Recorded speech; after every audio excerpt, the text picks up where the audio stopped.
রাজধানী জুড়ে তীব্র গ্যাস সংকট, দিনের বেলা জ্বলে না চুলা, শিল্প কারখানা চলছে উচ্চ মূল্যের জ্বালানিতে।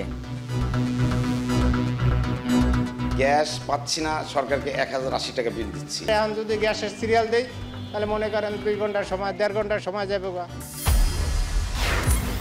ফের বাড়ল মুঠোফোনে কথা বলা ও ইন্টারনেট ব্যবহারের খরচ। প্রথমবার ভ্যাটের আওতায় ব্রডব্যান্ড সেবা, গ্রাহক কমার শঙ্কা। ঠেকানো যাচ্ছে না চালের মূল্য বৃদ্ধি। ভারত মিয়ানমার থেকে মার্চের মধ্যেই 2.5 লাখ টন চাল আমদানি। যেসব জায়গাতে উৎপন্ন হয় সেসব জায়গাতে সরকার যদি জরুরিভাবে তদারকি করে অবশ্যই মার্কেট কন্ট্রোলে আসবে। উত্তরাঞ্চলের নতুন রেল লাইন প্রকল্প ঝুলে আছে অর্ধযুগ ধরে। ভারতের অর্থ ছাড় নিয়ে অনিশ্চয়তা, বিকল্প উৎস খোঁজার পরামর্শ।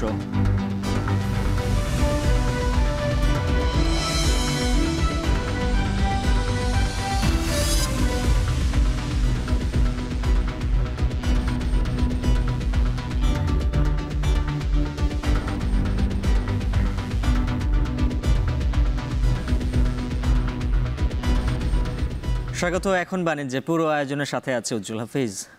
রাজধানী সহ সারা দেশে দেখা দিয়েছে তীব্র গ্যাস সংকট। ঘন্টার পর ঘন্টা অপেক্ষায় থাকতে হচ্ছে ফিলিং স্টেশনে। ক্ষতিগ্রস্ত হচ্ছে শিল্প কারখানার উৎপাদন। এরই মধ্যে শিল্প খাতে গ্যাসের দাম 2.5 গুণ বাড়াতে চায় সরকার। সংশ্লিষ্টরা বলছেন, দাম বাড়লেও সরবরাহ বাড়ার সম্ভাবনা নেই। এতে শিল্প খাতে নতুন চ্যালেঞ্জ তৈরির পাশাপাশি প্রভাব পড়বে বাজারে। বিস্তারিত দেলোয়ার দোলনের প্রতিবেদনে। কলেজ শিক্ষিকা রহিমা বেগম এক যুগেরও বেশি সময় বসবাস মিরপুরের পল্লবী এলাকায়। তৈরি করছেন 4 সদস্যর পরিবারের দুপুরের খাবার। লাইনের গ্যাস থাকার পরও চুলায় জ্বলছে না আগুন, যে কারণে রান্নার এই ভিন্ন ব্যবস্থা। আগে যেমন মাঝে মধ্যে কিছুটা থাকতো, যেমন সকাল 7টার দিকে আমরা রান্না করতে পারতাম, 7টার আগে হলে। তো এখন দেখা যাচ্ছে যে 5টার পরে হলে আমরা রান্না করতে পারি না, ভোর 5টা বলছি। শুধু পরিবারটি নয়, পল্লবীর অধিকাংশ বাসিন্দার অভিযোগ একই। এলাকাটিতে সারা বছরই লেগে থাকে তীব্র গ্যাস সংকট। দীর্ঘদিন এখানেই থাকে, ইদানিং এসে আরো বেশি প্রকট আকার ধারণ করছে গ্যাস। রাত 12টার পরে একটা আসে টুকটাক এইগুলা দিয়ে কোনো কাজ হয় না। আর সারাদিন ধরেন যে না খেয়ে দিন যায়। গ্যাস পাচ্ছি না, সরকারকে 1080 টাকা বিল দিচ্ছি। আবার প্রতিটা সিলিন্ডার 1500 টাকা দিয়ে কিনতেছি। এমন অবস্থার প্রায়শই সাক্ষী হতে হয় এলাকার খাবারের হোটেলগুলোকে। গ্যাস থাকে না, এই জন্য আমগানের চাপটা বেশি পড়ে। তখন দেখা গেছে যে আমার ঘরেতে বেশি হইলো পার্সেল, ভাত লাগবে, তরকারি লাগবে, গ্যাস থাকে না, এই জন্য আসে দাঁড়ায় থাকে। এদিকে শীতের শুরু থেকে তীব্র গ্যাস সংকট দেখা দিয়েছে নগরীর ফিলিং স্টেশনে। দীর্ঘ অপেক্ষার পরও মিলছে না গ্যাস। এখন যদি গ্যাসের সিরিয়াল দেই তাহলে মনে করেন 2 ঘন্টার সময় 1.5 ঘন্টার সময় যাবে। 3-4বার গ্যাস লইলে আমরা সময় কি পাবো? গাড়িতে গ্যাস দিতে লাগলেও অনেক টাইমে গ্যাস যাইতে চায় না, এরকম হয়। অনেকক্ষণ পার হওয়ার পরে যেই পরিমাণে গ্যাস পাই, এতে আসলে আমাদের যে সময়টা যায়, এটা অনেকটা পণ্ডশ্রমের মতো অবস্থা। তিতাস কর্তৃপক্ষ বলছে, মাতারবাড়ির মহেশখালীতে একটি ভাসমান রিগ্যাসিফিকেশন ইউনিট বন্ধ থাকায় গ্যাস সংকট বেড়েছে। তিতাসের জন্য অ্যালোকেট করে এতখানি, এখান থেকে আমি বিদ্যুতে দিব কতখানি, সারে দিব কতখানি, ডোমেস্টিকে দিব কতখানি, শিল্পতে দিব কতখানি, এগুলো ভাগ করা আছে। তো ওই অ্যালোকেশন অনুযায়ী আমি যতটুকু পাচ্ছি সেই অনুযায়ী দিতে গিয়ে কিছু তো গ্যাসের চাপজনিত সমস্যার কারণে সব জায়গায় গ্যাস পাচ্ছে না।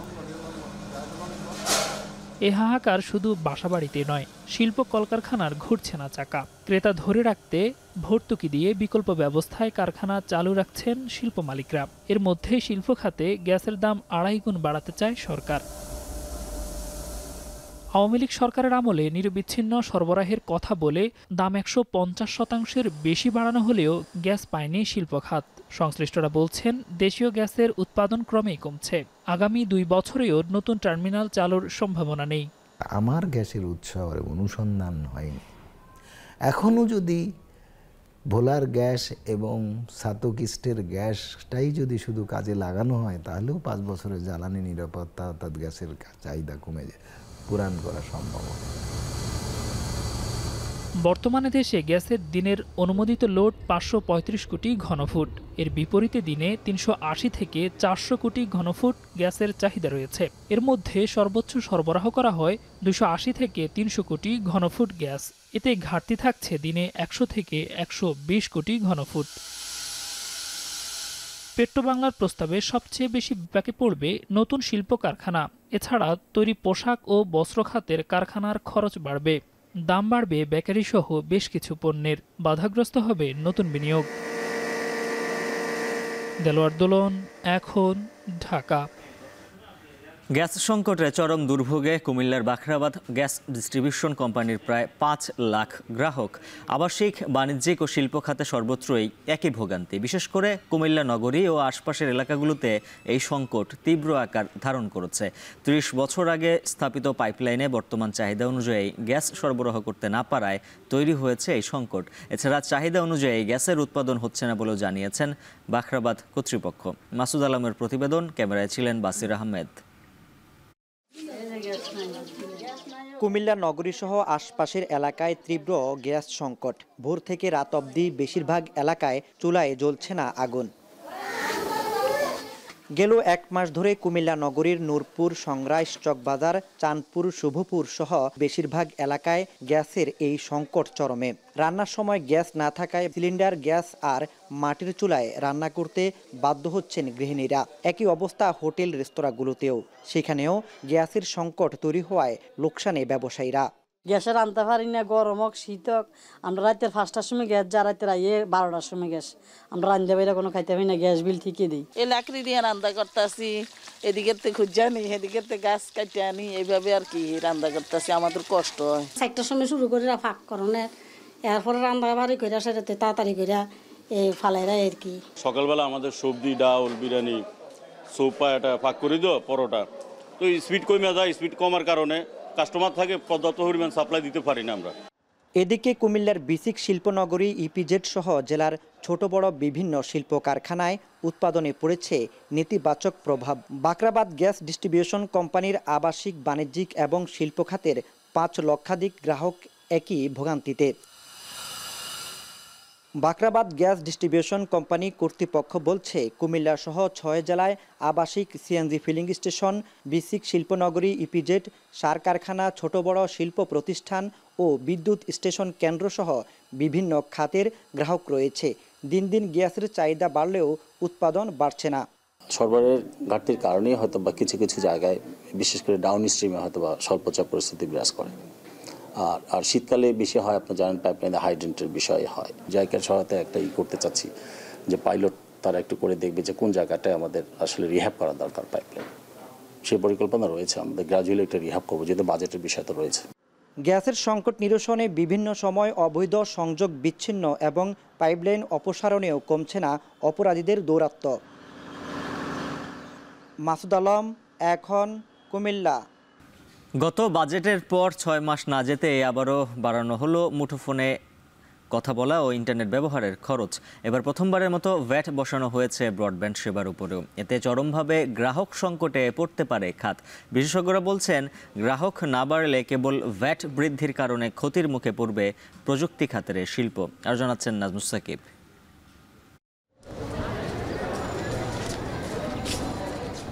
তথ্য প্রযুক্তি খাতে এগিয়ে যাওয়ার জন্য যখন মুঠোফোন আর ইন্টারনেটের দাম কমিয়ে গ্রাহক বাড়ানো জরুরি, তখন নানা করের ফাঁদে বাড়ছে অতি প্রয়োজনীয় সেবার দাম। এতে বিরূপ প্রভাব পড়েছে এ খাতে। বাংলাদেশ টেলিযোগাযোগ নিয়ন্ত্রণ কমিশন বিটিআরসির তথ্য মতে গত বছরের জুনেও দেশে মোবাইল ইন্টারনেট ব্যবহারকারী ছিল 12,91,00,000 লাখ। সবশেষ নভেম্বরে এসে যা দাঁড়িয়েছে 11,90,00,000 লাখে। অর্থাৎ 6 মাসে মোবাইলে ইন্টারনেট গ্রাহক কমেছে প্রায় 1 কোটি। তার মধ্যে আবারও বাড়ল মুঠোফোনে কথা আর ইন্টারনেটের দাম। অপারেটররা যখন গ্রাহক ধরে রাখার চ্যালেঞ্জে, তখন মোবাইল সেবায় সম্পূরক শুল্ক 20% থেকে বাড়িয়ে 23% করেছে এনবিআর। এতে সম্পূরক শুল্ক, ভ্যাট ও সারচার্জ মিলিয়ে মোট 39% কর আরোপিত হয়েছে। আরও 3% বৃদ্ধিতে তা 42% উন্নীত হয়েছে। সব মিলিয়ে 100 টাকায় সরকার পাবে 56 টাকা 30 পয়সা, জানিয়ে ক্ষুব্ধ গ্রাহক ও অপারেটররা। অপারেটররা বলছে দিনকে দিন যখন গ্রাহক কমছে তখন এই সিদ্ধান্তে বিরূপ প্রভাব পড়বে সম্ভাবনাময় খাতে। বাজেটের এত আগেই এ সিদ্ধান্ত ব্যতিক্রম বলে মনে করেন তারা। এটা খুবই সারপ্রাইজিং আমাদের জন্য, বিশেষ করে মাত্র লাস্ট বাজেটেই একটা এক্সট্রা ইম্পোজ হয়েছে। আমরা তখনও বলেছিলাম যে গ্রাহক লেভেলে ট্যাক্স বাড়লে ওভারঅল সরকারের রেভিনিউ কমে যাবে। সো এখানে হয়তো সাপ্লিমেন্টারি ডিউটি হিসেবে আপনি হয়তো টাকা বেশি পাবেন, কিন্তু আপনার অন্যান্য রেভিনিউ আসলে কমে যাবে। জিডিপিতে ইম্প্যাক্ট হয়, কারণ যদি মানুষ ইন্টারনেট ইউজ করে, বেশি কানেক্টিভিটি বেশি হয়, তাহলে কিন্তু অফকোর্স আপনার জিডিপি ইনক্রিজ করে, কারণ সে প্রোডাক্টিভিটি বাড়ে। কিন্তু যেটা দেখা যাচ্ছে যে শর্ট টার্মটাই সরকার বেশি দেখছে যে তাড়াতাড়ি ট্যাক্স কিভাবে নেওয়া যায়। লং টার্মে কিন্তু খারাপ হবে কি, মানুষ আরো ইন্টারনেট কম ইউজ করবে, কারণ মানুষ তো এখন খরচ কমায় দিবে। শুধুই কি মোবাইল অপারেটর, প্রথমবারের মতো ব্রডব্যান্ড সেবায়ও 10% সম্পূরক শুল্ক আরোপ করেছে জাতীয় রাজস্ব বোর্ড। এতে 500 টাকার সংযোগে বাড়তি গুনতে হবে অন্তত 77 টাকা, আর 1000 টাকার সংযোগে বাড়তি দিতে হবে 155 টাকা। আর এসবের চাপ শেষ পর্যন্ত গিয়ে পড়বে গ্রাহকের ঘাড়ে।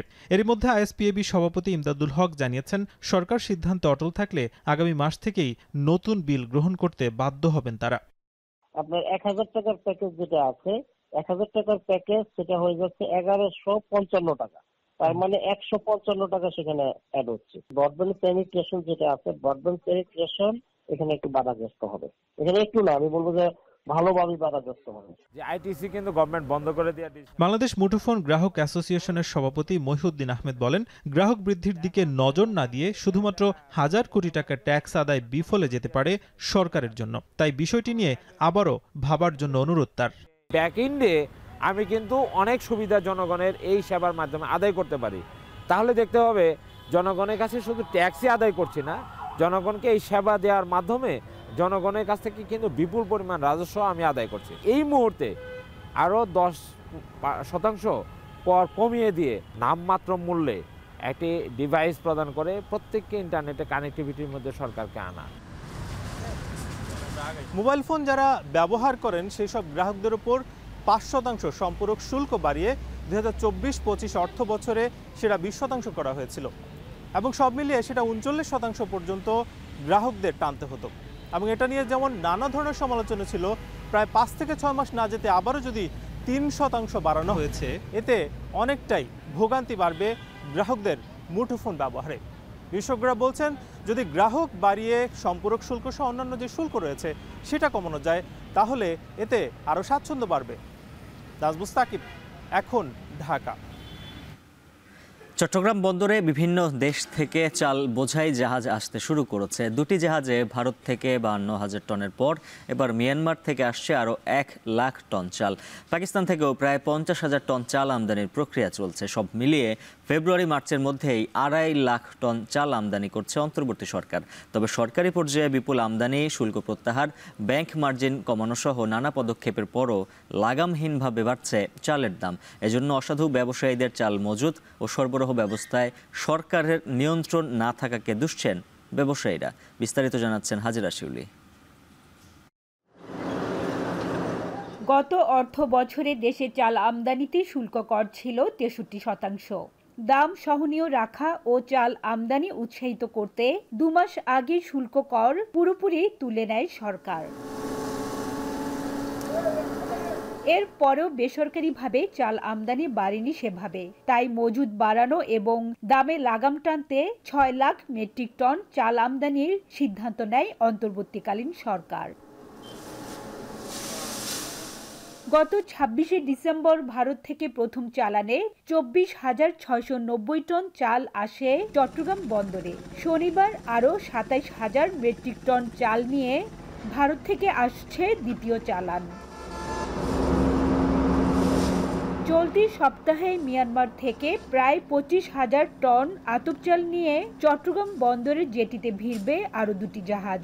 মিয়ানমার থেকে G2G ভিত্তিতে 1 লাখ টন ও পাকিস্তান থেকে আমদানি করা হচ্ছে আরও 50,000 টন আতপ চাল।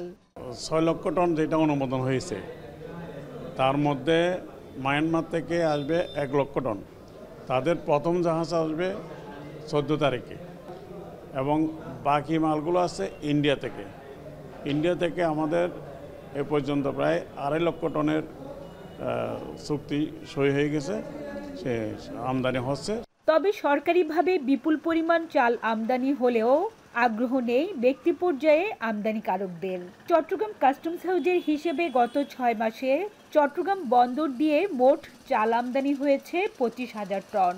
এর মধ্যে বেসরকারি পর্যায়ে আমদানি হয়েছে মাত্র 371 মেট্রিক টন। তবে ভারত থেকে স্থল বন্দর দিয়ে বেশি চাল আসে বলে জানান কাস্টমস কর্মকর্তারা।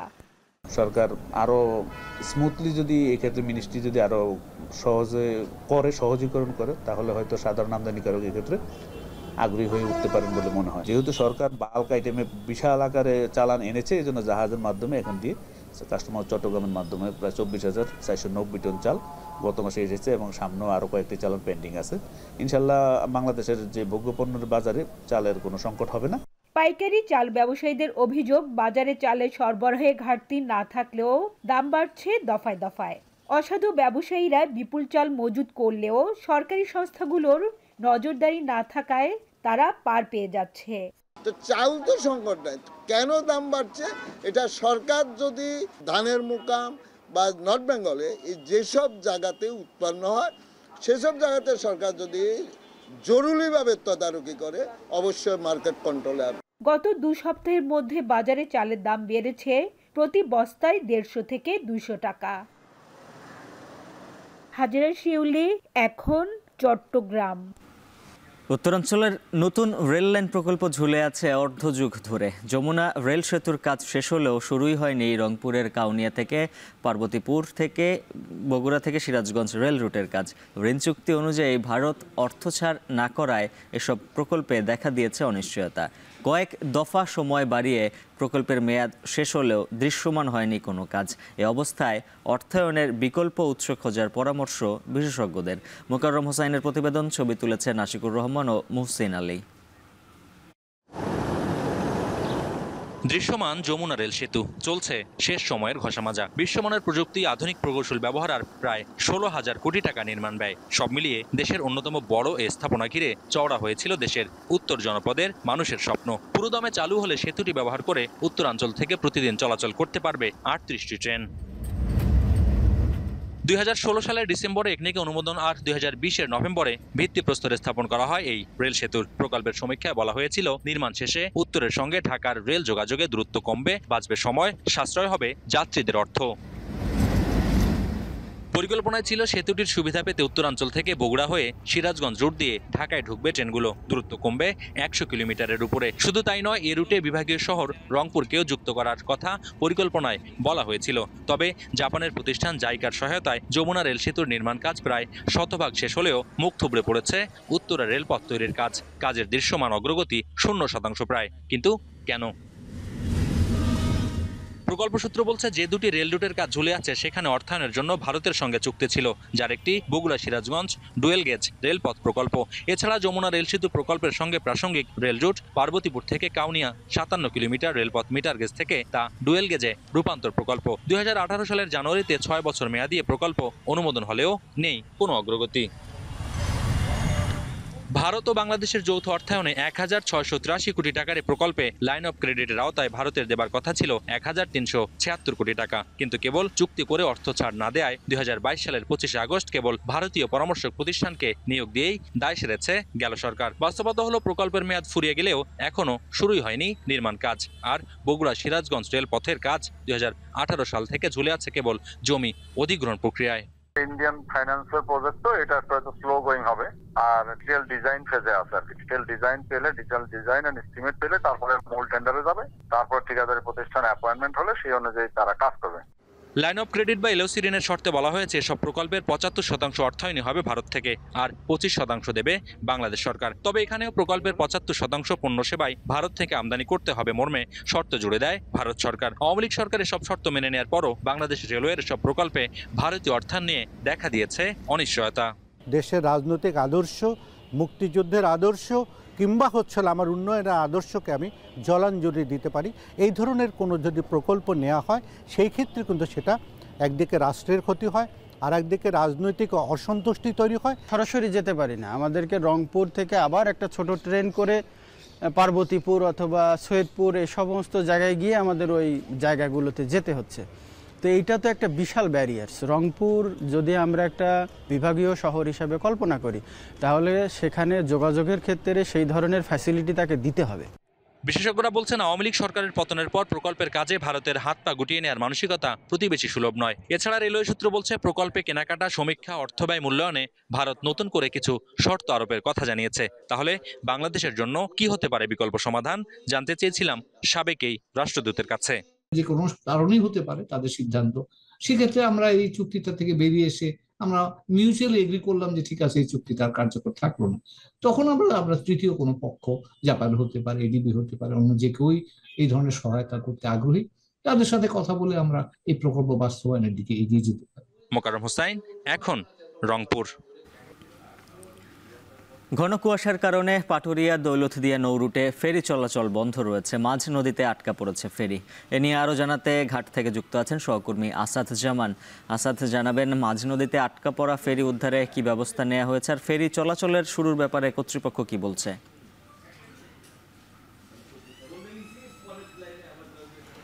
উজ্জ্বল, আপনি যেমনটি বলছিলেন, আমি এখন রয়েছি পাটুরিয়ার ৩ নম্বর ফেরিঘাট এলাকায়। তো ভোর থেকেই কিন্তু কুয়াশার ঘনত্ব বেশ বাড়তে থাকে নদীতে, যার কারণে কিন্তু যে এই যে নৌপথ পাটুরিয়া দৌলতদিয়া নৌপথের যে মার্কিং পয়েন্ট রয়েছে, এই মার্কিং পয়েন্ট অস্পষ্ট হয়ে গেলে তখন ফেরি চলাচল মূলত তারা সাময়িক বন্ধ করে দেয়।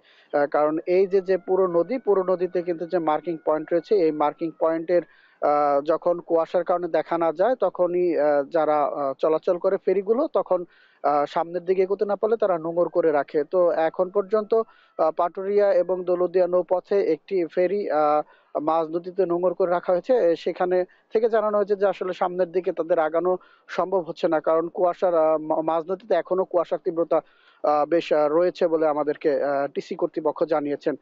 তো যখনই কুয়াশার তীব্রতাটা কেটে যাবে, তখনই কিন্তু দেখা যাবে যে এই নৌ রুটে কিন্তু আবার ফেরি চলাচল স্বাভাবিক হবে। আমি যে ঘাটটিতে রয়েছি, এই ঘাটে কিন্তু বেশ অনেকগুলো যানবাহন কিন্তু এই ঘাট পারাপারের অপেক্ষায় রয়েছে, কিন্তু যে পর্যন্ত ঘাট ক্লিয়ার না হচ্ছে সে পর্যন্ত এখানে তারা অপেক্ষা করছে। কেউ একেবারে ভোর থেকে এসেছে, কেউ গতকাল রাতে এসেছে। তো সব মিলে মোটামুটি যে পাটুরিয়া প্রান্তে প্রায় 2 শতাধিক পণ্যবাহী ট্রাক, যাত্রীবাহী বাস এবং যে ব্যক্তিগত গাড়ি, সেগুলো কিন্তু পারাপারের অপেক্ষায় রয়েছে। তো এই পাটুরিয়া ঘাটে মোট 5টি ফেরিঘাট রয়েছে, তার মধ্যে কিন্তু 3টি সচল রয়েছে, আর 3টি সচল দিয়ে কিন্তু 13টি ফেরি দিয়ে কিন্তু এই নৌপথে যাত্রী এবং যানবাহনগুলো পারাপার করা হয়। অপরদিকে কিন্তু আরিচা এবং কাজিরহাট নৌপথ, সেটাও কিন্তু 6টা 20 থেকে বন্ধ ছিল, সেটা কিন্তু চালু হয়েছে 9টা 30-এ। তো সেখানেও কিন্তু মোট 5টি ফেরি দিয়ে যানবাহন পারাপার করছে। সেই একই কারণে মাঝ নদীতে কুয়াশার ঘনত্ব বেড়ে গেলে মার্কিং পয়েন্ট অস্পষ্ট হয়ে যাওয়ার কারণে কিন্তু ওই নৌপথটিও সকাল থেকে বন্ধ ছিল। এখন পর্যন্ত যে অবস্থা রয়েছে, যে পর্যন্ত এই নৌপথের কুয়াশার ঘনত্ব না কমবে, সে পর্যন্ত ফেরি এখান থেকে চলাচল শুরু হবে না বলে আমাদের টিসি কর্তৃপক্ষ জানিয়েছে। অপর প্রান্ত থেকেও কিন্তু একটি ফেরি এখানে আসার চেষ্টা করেছিল বলে আমাদেরকে জানিয়েছে। তো উজ্জ্বল, এই ছিল আমার কাছ থেকে পাটুরিয়া ঘাট থেকে সর্বশেষ সংবাদ। রমজানের বাড়তি চাহিদা পূরণে অতিরিক্ত আমদানি হওয়ায় খাতুনগঞ্জে ছোলার দাম পড়তির দিকে, তবে আমদানি কমায় বেড়েছে পেঁয়াজের দাম। এছাড়াও আমদানি কমেছে চিনি এবং খেজুরের। বিস্তারিত জানাতে খাতুনগঞ্জ থেকে যুক্ত আছেন সহকর্মী কাজী মাহফুজ। ছোলার দাম মন প্রতি কত টাকা কমলো, আর অন্যান্য নিত্যপণ্যের আমদানি কমার ব্যাপারে ব্যবসায়ীরা কি বলছেন?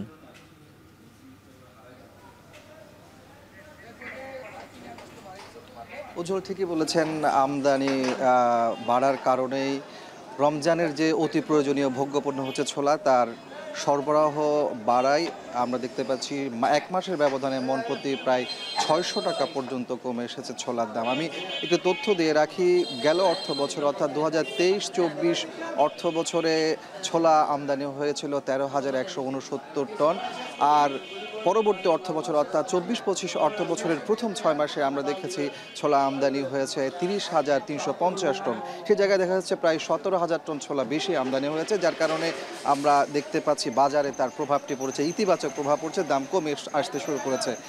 কেজি প্রতি পাইকারিতে আমরা দেখতে পাচ্ছি ছোলা আজকের বাজারে বিক্রি হচ্ছে 95 থেকে 100 টাকা পর্যন্ত। আর বিপরীতে দেখতে পাচ্ছি আমরা গত একদিনের ব্যবধানে পেঁয়াজের দাম খানিকটা বেড়েছে, অর্থাৎ কেজিতে 2 টাকা পর্যন্ত বেড়েছে। এখানে যারা ব্যবসায়ী আছেন তারা বলছেন হঠাৎ আমদানি কমে যাওয়াতে এমনটি হয়েছে, তবে যেহেতু এখন দেশীয় পেঁয়াজের মৌসুম তার প্রভাবটি বাজারে পড়বে না, দাম অনেকটা স্থিতিশীল থাকবে এমনটি তারা আমাদেরকে জানিয়েছেন। আর অন্যান্য যে ভোগ্যপণ্যগুলো আছে এর মধ্যে আমরা দেখতে পাচ্ছি চিনি এবং খেজুর, যে এই দুটি পণ্য কিন্তু রমজানে বেশ চাহিদা থাকে, সেই দুটি পণ্যের আমদানি কমেছে। তবে আমদানি কমলেও দামের ক্ষেত্রে তেমন বেশি প্রভাব পড়েনি। আমরা দেখছি যে দাম স্থিতিশীল রয়েছে, গত সপ্তাহ 10 দিন আগে যে দাম ছিল সেই দামই কিন্তু এখন খেজুর এবং চিনি বিক্রি হচ্ছে। চিনির ক্ষেত্রে আমরা দেখছি এখানে পাইকারি থেকে খোলা চিনি বিক্রি হচ্ছে 115 টাকা কেজি দরে, আর খেজুরের মধ্যে 120 থেকে শুরু করে 6000-7000 টাকা দামেরও কিন্তু খেজুর রয়েছে।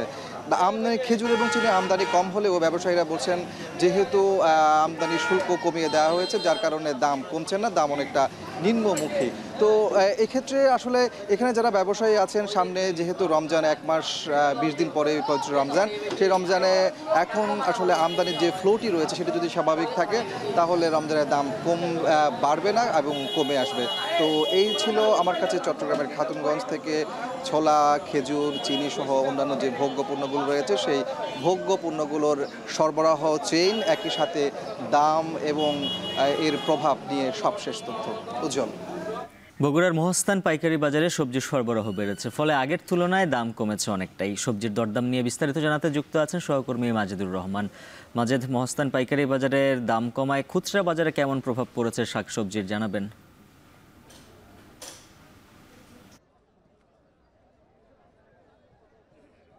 হ্যাঁ উজ্জ্বল, আপনি জানেন যে বগুড়ার যে মহাস্থান যে এলাকাটা সেখানে কিন্তু সবজি চাষে একটা প্রসিদ্ধ এলাকা। সেই এলাকাতে কিন্তু এবারে প্রচুর পরিমাণে সবজির চাষাবাদ হয়েছে। আর গত 15 দিন থেকে কিন্তু এখানে যে সরবরাহ সেটা কিন্তু দ্বিগুণেরও বেশি বেড়েছে এই সবজির হাটে। আজকে যে সবজির দরদাম, যদি দরদামটা একটু আগে জানিয়ে দিই, সেটি হলো যে বাঁধাকপি আপনারা দেখছেন, সেই বাঁধাকপি প্রতিটি 3 থেকে 3.5 কেজি ওজন, সেই বাঁধাকপি বিক্রি হচ্ছে 10 থেকে 12 টাকা। আর ফুলকপি এখানে বিক্রি হচ্ছে আজকে 5 টাকা কেজি দরে ফুলকপি বিক্রি হচ্ছে, আর মূলা বিক্রি হচ্ছে 2.5 টাকা কেজি দরে। আর অন্যান্য যে সবজিগুলো রয়েছে, বিশেষ করে আলুর দামটা কিন্তু অনেকটা কমেছে। আজকে যে ভালো আলুটি বগুড়ার বাজারে, সেই পাইকারি বাজারে কিন্তু 25 টাকা কেজি দরে কিন্তু ভালো আলুটি বিক্রি হচ্ছে। আর অন্যান্য যে বেগুন থেকে আরম্ভ করে লাউ, ছাঁচি লাউ, প্রত্যেকটি দামই কিন্তু অনেকটা কমেছে। এখন প্রত্যেকটা যে সবজি প্রতি কেজিতে কিন্তু 30 টাকার নিচে নেমে এসেছে। অনেক সবজি কিন্তু 8-10 টাকায় পাওয়া যাচ্ছে। তবে আপনি যেটি বলেছেন যে খুচরা বাজারে আর প্রভাবটা কতটুকু, হ্যাঁ খুচরা বাজারে প্রভাব কিছু পড়েছে, দামের কিছু নিম্নমুখী হয়েছে, কিন্তু পাইকারি বাজারের তুলনায় খুচরা বাজারে যতটা কমার কথা ততটা কমেনি। এখান থেকে যদি আমি বগুড়া শহরে যাই, সেখানে কিন্তু এই বাঁধাকপিটা যেটি আজকে 10 টাকা বিক্রি হচ্ছে সেটি কিন্তু 20 টাকায় কিনতে হবে, অর্থাৎ ডবল দামে কিন্তু বিক্রি হচ্ছে। এখানে খুচরা বিক্রেতারা যেটি বলছেন সেটি হলো তাদের যে ভ্যান ভাড়া, বিশেষ করে খরচ, লেবার খরচ, তারপরে বাছাই করার পরে কিছু নষ্ট হয়ে যায়, তাছাড়া হাটের যে ইজারাটার দাম বেশি হওয়ার কারণে প্রত্যেকটাতে দাম বাড়ার কারণে কিন্তু তাদের ডবল দামে বিক্রি করতে হচ্ছে। আর সেইভাবেই কিন্তু ঢাকাতেও এই 3 কেজি 3.5 কেজি হয়তো এই বাঁধাকপিটা বিক্রি হবে 20 থেকে 25 টাকায়। কারণটা হলো এখানে তাদের যে ট্রাক ভাড়া, যে যানবাহন খরচ, কুলি খরচ, আড়তদার খরচ, প্রত্যেকটা কমিশন, এগুলো মিলেই কিন্তু খরচটা বেশি পড়ছে এবং ভোক্তাদের কাছে বেশি চলে যাচ্ছে এবং ভোক্তারা সেটি বেশি দামে কিনতে বাধ্য হচ্ছেন। শুধুমাত্র এই খরচের কারণেই কিন্তু দামটা বাড়ছে, কিন্তু কৃষক যে পরিমাণ দাম পাওয়ার কথা সেই পরিমাণ দাম পাচ্ছে না। আজকের এখানকার যে কৃষক যারা এখানে সবজি নিয়ে আসছেন, অনেকে আক্ষেপ করছেন যে তাদের ভ্যান ভাড়ায় উঠবে না। একটা ভ্যান যদি বাড়ির থেকে আনতে হয় তাহলে 300 টাকা, 350 টাকা খরচ, কিন্তু হয়তো 1 মণ 1.5 মণ মূলা বিক্রি করে কিন্তু সেইটি তাদের পোষাতে হবে। তাছাড়া ধোয়া, ওঠানো, প্রত্যেকটি খরচ দেখলে এখানে কৃষক 1 টাকাও পাবে না বলে তারা বলছে যে এখানে তাদের একটা লোকসানের তারা আশঙ্কা দেখছেন। এইভাবে যদি কমতে থাকে তাদের লোকসান হবে। তারা চান এখানে এখানে কৃষক যেটি চান সেটা যেন ন্যায্য মূল্য পায়, সেক্ষেত্রে এখানে প্রিজারভেশনের যে ব্যবস্থা সেই ব্যবস্থাটা তো করা হয় যে যখন দাম কমবে সেখানে প্রিজারভেশন হবে, যখন দাম বাড়বে সেখান থেকে ছেড়ে দেওয়া হবে সবজি। এইভাবে যদি করা হয় তবেই হয়তো একটা সহনীয় পর্যায়ে বাজার নীতি থাকবে। তো এই ছিল উজ্জ্বল আমার কাছে বগুড়ার যে সবজি হাট, সেখান থেকে সবজির দরদাম নিয়ে সর্বশেষ। মৌসুমের পরিবর্তনের সাথে সাথে গ্রামীণ অর্থনীতিতে আসে নতুন গতি। রাজশাহীতে শীতে বাড়ে খেজুরের গুড়ের ব্যবসা। ঝোলা, খুরি, পাটালি সহ বিভিন্ন ধরনের গুড় বাজারে এনেছেন গাছিরা। নিয়ে বিস্তারিত জানাতে বানেশ্বর বাজার থেকে যুক্ত আছেন সহকর্মী রাকিবুল হাসান। রাকিব, জানাবেন খেজুর গুড়ের কেনাবেচা কেমন চলছে আর দরদাম কেমন? আসলে শীত বাড়ার সঙ্গে সঙ্গে কিন্তু রাজশাহীর এই বানেশ্বর বাজারে গুড়ের আমদানি সেটি বাড়তে থাকে এবং এটা অন্যান্য দিনের মতোই কিন্তু আজকেও আমরা লক্ষ্য করছি যে বাজারে গুড় নিয়ে এসেছেন। যদি আজকে আসলে হাটবার, যার কারণে আসলে গুড়ের আমদানি সবচেয়ে বেশি এবং সকাল থেকে আসলে গাছিরা তাদের উৎপাদিত যে গুড় সেটি আসলে নিয়ে আসেন এবং এভাবে তারা কিন্তু রাস্তায় রেখে বিক্রি করেন এবং সেই বিক্রির সময়টুকু খুব একটা বেশি বড় হয় না, কেননা আসলে ব্যাপারীরা মুখিয়ে থাকেন সেই গুড়টি কিনতে। সেটি গুড়ের স্বাদ, ঘ্রাণ এই সমস্তর উপরে নির্ভর করে কিন্তু ব্যাপারীরা গুড় কেনেন এবং এমন আড়তে কিন্তু সেখানে প্রথমে জমা করেন গুড়গুলো এবং তারপরে সেই গুড়ের মান এবং সেটির সৌন্দর্য বিবেচনায় কিন্তু আলাদা আলাদা করা হয় এবং সেটির মধ্য দিয়েই কিন্তু গুড়ের যে প্যাকেজিং সেটি কিন্তু তারা সম্পন্ন করে। সকাল থেকেই এটি আসলে চলতে থাকে এবং এখানকার ব্যাপারী যারা আছেন তারা বলছেন যে এইটা মূলত ফরিদপুর, চট্টগ্রাম, সিলেট, নারায়ণগঞ্জ, ময়মনসিংহ এই দিকে আসলে তারা এই গুড়টি হচ্ছে দিয়ে পাঠাচ্ছেন এবং আজকের গুড়ের যে দর সেটি কিন্তু এখানে যারা ব্যবসায়ীরা আছেন তারা স্বীকার করে নিচ্ছেন অনেকেই যে যেই গুড়গুলো আসলে চিনি মিশ্রিত সেগুলো প্রায় 130 টাকা থেকে শুরু করে 160 টাকা পর্যন্ত কেজি দরে আজকের বাজারে বিক্রি হয়েছে। তাছাড়া যেগুলো একটু খাঁটি মানের বা একেবারেই সুন্দর গুড় এবং তাক ভালো হয়েছে, গুড়টা বানানো ভালো হয়েছে, সেটা কিন্তু 190 টাকা থেকে শুরু করে 250 টাকা পর্যন্ত আসলে বাজারে পাওয়া যাচ্ছে। তবে অনলাইনে এই সমস্ত গুড়ের দাম কিন্তু আরও বেশি হয়ে থাকে, সেখানে প্রায় 250 টাকা থেকে শুরু করে 550 টাকা পর্যন্ত কিন্তু আসলে গুড়ের দামের পার্থক্য হয় মানভেদে। এবং এখানে ছোলা, পাটালি এবং যে এই যে খুরি গুড়গুলো রয়েছে সেগুলোও কিন্তু আসলে বিক্রি হয়ে থাকে এবং বাজারে যেটি আসলে লক্ষ্য করা যাচ্ছে যে অন্যান্য গেল প্রত্যেক সপ্তাহে কিন্তু আসলে গুড়ের পরিমাণটি সেটি কিন্তু বাড়ছে বলছে ব্যবসায়ীরা, কারণ আসলে শীত যত আসলে বেশি পড়ছে এবং শীতের যে তীব্রতা সেটি যতটা বাড়ছে তত বেশি কিন্তু আসলে খেজুরের রস হয় এবং সেখান থেকে কিন্তু আসলে গুড় উৎপাদন করতে পারে। এবারে গাছিরা বলছেন যে তারা দাম ভালো পাচ্ছেন এবং ব্যাপারীরাও বলছেন যে গুড় নিয়ে সেই গুড়ের যে মান সেটা অন্যান্য বছরের থেকে খানিকটা একটু ভালো পেয়েছেন তারা। সুতরাং এই প্রত্যেক দিনই কিন্তু আসলে এই গুড়ের বেচাকেনা হয়। তবে হাটবার যেটি থাকে আসলে সেই হাটবারে কিন্তু আসলে গুড়ের যে চাহিদা সেটি যেমন বাড়ে সে তেমন যোগান বাড়ে, কেননা সপ্তাহের অন্যান্য দিন যারা গাছিরা আছেন তারা কিন্তু গুড় সংগ্রহ করে রাখেন এবং তারপরে হাটের দিনে যেহেতু ব্যাপারীর সংখ্যা বেশি থাকে তারা সে কারণে কিন্তু তারা এখানে আসলে গুড়টি বিক্রি করে থাকেন। তবে মান ভেদে কিন্তু এটার দাম নির্ধারণ হয়ে থাকে এবং অনেক গাছি রয়েছেন যারা কিন্তু অনলাইনের মধ্য দিয়েও বা অনলাইনে যে সমস্ত ব্যবসায়ীরা আছেন তারা কিন্তু তাদের সাথে চুক্তিভিত্তিকভাবেই গাছ থেকে রস নেয়া এবং রসও বিক্রি করে থাকেন এবং একই সাথে সেই গুড় কিন্তু বিক্রি হচ্ছে। রাজশাহীতে বড় দুটি গুড়ের হাট রয়েছে, একটি হচ্ছে বানেশ্বর আর একটি ঝলমলিয়া, যেটি সপ্তাহে 2 দিন করে আসলে বসে এবং প্রত্যেক এই 2 দিনে কিন্তু গুড়ের যে পরিমাণ বেচাকেনা হয় সেটি অনেক বেশি অন্যান্য দিনের তুলনায়। কিছুক্ষণ আগে আমরা এখানকার আড়তদারদের সাথে কথা বলছিলাম, তারা আমাদেরকে যেটি জানাচ্ছে যে এক আড়তে অর্থাৎ প্রায় গুড়ের যে চাহিদা সেই অনুযায়ী তারা আসলে খুব একটা বেশি সংগ্রহ করতে পারেন না এবং এই যে প্রতিযোগিতামূলক বাজার যার কারণে কিন্তু আসলে গুড়ের দামটিও আসলে তাদেরকে বেশি দিতে হয় এবং যারা ব্যাপারীরা আছেন তারা বলছেন যে এই বছর তাদেরকে একটু অতিরিক্ত দামে কিনতে হচ্ছে এবং সেটি গিয়ে কিন্তু যে তারা যেখানে বিক্রি করছেন সেভাবে কিন্তু আসলে এটির মূল্য বাড়ছে। তো এই ক্ষেত্রে যেটি হয়ে থাকে যে সপ্তাহে যে দুটি হাট, সেই দুটি হাটে প্রায় প্রত্যেকটি হাটে 1 থেকে 1.5 কোটি টাকা পর্যন্ত গুড়ের বেচাকেনা হয় বলে আমাদেরকে এখানকার ব্যবসায়ীরা জানাচ্ছেন। তো এই অবস্থাতে আসলে যেটি রাজশাহী কৃষি সম্প্রসারণ অধিদপ্তর বলছে যে প্রায় 6 লাখ খেজুরের গাছ রয়েছে এবং প্রতি বছরই কিন্তু আসলে এটি বাড়ানো হচ্ছে এবং রাজশাহীর যে 4টি উপজেলা রয়েছে সেই 4 উপজেলায় কিন্তু আসলে এই খেজুরের গুড়টি সবচেয়ে বেশি সংগৃহীত হয় এবং প্রতিনিয়ত কিন্তু এই গাছের সংখ্যা বাড়ানো হচ্ছে, যেহেতু এই খেজুরের গুড় আসলে অনেক বেশি আসলে অর্থকারী একটি ফসল হিসেবে রূপ নিয়েছে এখানকার কৃষকের জন্য। তো এই ছিল আমার কাছে সর্বশেষ। আরএফএল গিজারে আছে ওয়ার্ল্ড ফ্লো টেকনোলজি, যা পানি গরম করে 20% কম বিদ্যুৎ খরচে, আর একবার অন করলেই পানি গরম থাকে 24 ঘন্টা। আরএফএল গিজার, উষ্ণ পানির পরশ। যুক্তরাষ্ট্রের লস অ্যাঞ্জেলসে দাবানলে মৃতের সংখ্যা বেড়ে দাঁড়িয়েছে কমপক্ষে 11 জনে। প্যালিসেডসে ইটন সহ এখনও 5 এলাকায় জ্বলছে আগুন। পুড়ে ছাই হয়েছে প্রায় 40,000 একর এলাকা ও 10,000-এরও বেশি স্থাপনা। আগুনে বিধ্বস্ত এলাকাগুলোতে স্থানীয় সময় শুক্রবার সন্ধ্যা থেকে ফের জারি রয়েছে রাত্রিকালীন কারফিউ। লুটপাট ঠেকাতে টহল দিচ্ছে নিরাপত্তা বাহিনীর 2 শতাধিক সদস্য। লস অ্যাঞ্জেলসে যুদ্ধক্ষেত্রের সমতুল্য আখ্যা দিয়েছেন মার্কিন প্রেসিডেন্ট জো বাইডেন। সতর্ক করেছেন বাড়তে পারে প্রাণহানি।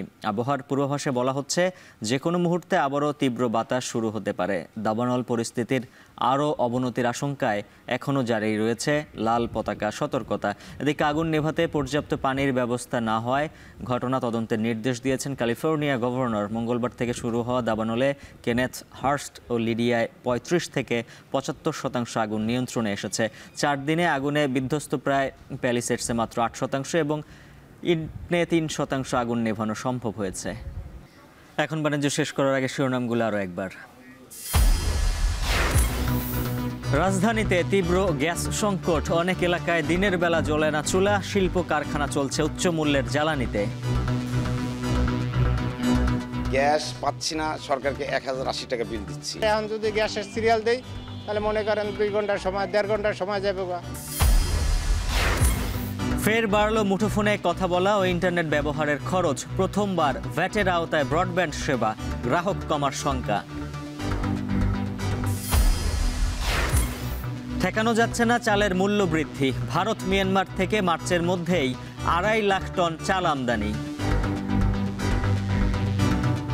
যেসব জায়গাতে উৎপন্ন হয় সেসব জায়গাতে সরকার যদি জরুরিভাবে তদারকি করে অবশ্যই মার্কেট কন্ট্রোলে আসবে। উত্তরাঞ্চলের নতুন রেল লাইন প্রকল্প ঝুলে আছে অর্ধযুগ ধরে। ভারতের অর্থ ছাড় নিয়ে অনিশ্চয়তা, বিকল্প উৎস খোঁজার পরামর্শ। আর এই ছিল এখন বাণিজ্যের আয়োজনে। এখন টেলিভিশন ফেসবুকে দেখতে ভিজিট করুন facebook.com/tv.এখন। ইউটিউবে দেখুন youtube.com/c/echontv।